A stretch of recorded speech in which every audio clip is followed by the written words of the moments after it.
Nice launch trajectory and countdown net.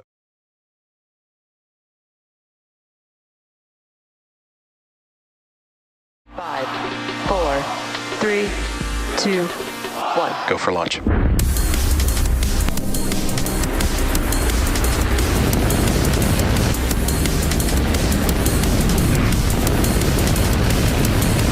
Vehicle is supersonic. Stage separation confirmed. Dragon, separation confirmed.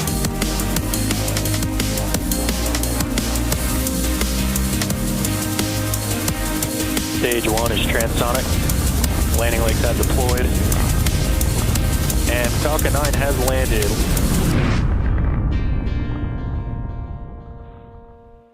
You are looking at a live view of Falcon 9 awaiting liftoff at 12:22 p.m. Eastern Time from Launch Complex 39A at Kennedy Space Center in Florida. Thanks for tuning in for the Koreasat 6A mission. My name is Soumya Srivastava, and I'm a structures engineer here at SpaceX. Today, we'll be delivering the Koreasat 6A satellite to a geostationary transfer orbit on behalf of KTSat, a provider of satellite broadcasting and communication services. Koreasat 6A will replace the current Koreasat 6 satellite and will deliver both fixed satellite service and broadcasting satellite service to South Korea. And with its Korea Augmentation Satellite System, or CAS-2 payload, KTSat will be able to provide advanced satellite broadcasting, communication, and navigation services to civil, government, and military customers in Korea. SpaceX previously launched the Koreasat 5A for KTSat back in 2017. This will be the 23rd flight for this booster, which previously supported several Starlink missions, 2 crew and 2 cargo missions for NASA, and most recently, the European Commission's Galileo L13 mission, amongst others. At T-minus 11 minutes and 50 seconds, we are looking good for an on-time liftoff. The vehicle is healthy and the range is ready to support, and it's a beautiful day today with only a 5% possibility of a weather violation. And while we wait, let's meet the vehicle that will be taking Koreasat 6A to orbit today. The 2-stage Falcon 9 vehicle on your screen stands 229 feet tall. When it's fully fueled, it'll hold just over 1 million pounds of propellant. And we began loading those propellants on both stages of the vehicle at T-minus 35 minutes. Starting from the top of the rocket, Koreasat 6A is safely enclosed inside of the 17-foot diameter payload fairing, which is the nose of the rocket. Made of a carbon composite material, the fairing protects the satellite on its way to orbit. And the fairing is made up of 2 halves, which are jettisoned approximately 3 minutes into flight. The fairing halves supporting today's mission are flight-proven, with each half flying for its 4th time today. And both fairings will be recovered after today's flight by the fairing recovery ship Doug. Below the payload fairing, we have the 2nd stage, which is the part of the rocket that will take our payload to its destination orbit today. The 2nd stage will ignite its single Merlin vacuum engine, or MVAC for short, about 2.5 minutes into flight, and then will relight a 2nd time before we deploy the Koreasat 6A satellite. Below the 2nd stage, you can see the black inner stage, which is part of the 1st stage booster. At the bottom of the 1st stage, there are 9 Merlin engines that will get Falcon 9 off the ground and up to the thinner parts of the Earth's atmosphere. Shortly after liftoff, the 1st and 2nd stages will separate from one another. Then the 2nd stage will continue to orbit, while the 1st stage will start making its way back to Earth. The 1st stage is designed to be reflown with minimal refurbishment between flights. Today's booster is flying for its 23rd time and will be attempting to land it at Landing Zone 1 at Cape Canaveral Space Force Station. If we're successful in recovering the rocket, it will mark the 364th successful recovery of an orbital-class rocket. And lastly, the large truss structure you see next to the rocket is the transporter erector, or TE. And we use it to both roll the rocket out to the pad and to raise it to its vertical launch position. In callouts over the nets, you may hear the TE referred to as a strong back from the launch team. The TE also routes the vehicle's fluids, power, and telemetry umbilicals from the ground systems to the rocket and satellite up until the moment Falcon 9 transitions to internal power.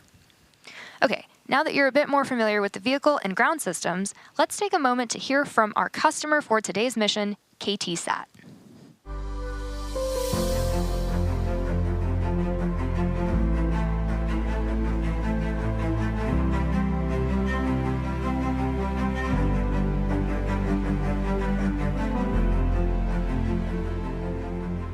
KTSat은 대한민국에서 유일하게 정지궤도 통신위성을 보유한 위성통신 사업자입니다.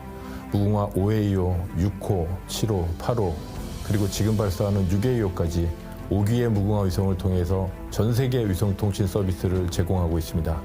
통신, 관측, 항법까지 다양한 서비스를 통해 한국은 물론 아시아와 중동, 아프리카 등 전 세계 고객들의 사랑을 받으며 글로벌 종합 위성 사업을 선도하고 있습니다.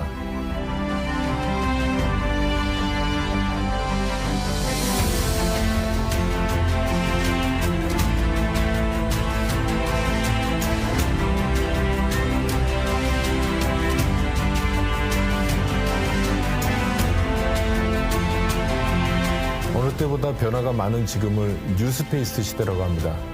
KTSat은 글로벌 우주 산업을 선도하는 기업으로서 위성 산업 분야의 빠른 변화에 대비하여 움직이고 있습니다. 비정지궤도 NGSO 사업자의 전략적 파트너십을 통해 기존 정지궤도와 비정지궤도 위성을 융합한 멀티오빗 위성 전략을 추진하고 있습니다. 여기에 더해 자체 고용량 위성 HTS 또한 추진하고 있습니다. 한국의 제1통신그룹 KT그룹의 일원으로서 그리고 세계를 선도하는 우주기업으로서 새로운 기술과 서비스를 선도하여 변화와 혁신을 이끌고 가겠습니다. 고객가치 창출을 최우선으로 생각하며 차별화된 고객 만족을 위하여 고품질 위성 서비스를 만들어 가겠습니다.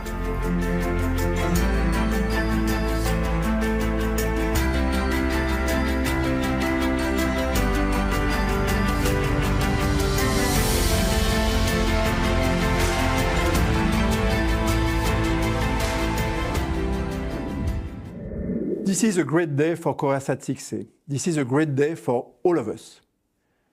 Everyone at Thales Alenia Space has really been looking forward to this launch. And our relationship with our customer KTSat is very special to us. We are extremely proud to provide our long-standing partner, KTSat, with a state-of-the-art satellite.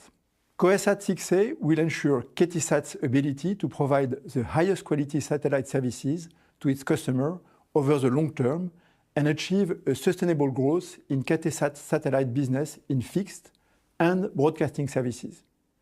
Koreasat 6A will also improve the availability and reliability of CAS, the Korea Augmentation Satellite System, placing Korea at the forefront of secure positioning and navigation performance for air traffic. Koreasat 6A is the fifth satellite to be built by Thales Alenia Space for KTSat. And we are proud to play such an important role in Korea's satellite communication capacity. It is the outcome of a great teamwork with KTSat. I would like to extend my congratulations to everyone who has worked so hard to make today's event happen. And I would like to thank KTSat for their continuous trust in Thales Alenia Space.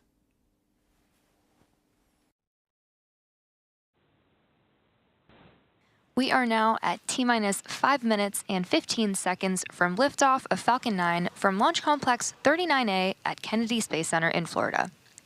At liftoff, the Transport Director, or TE, will retract in order to clear the way for Falcon 9's ascent. And to prepare for that retraction, we'll see the clamps open up. Pressing for strong back retract. We'll see the clamps open around the base of the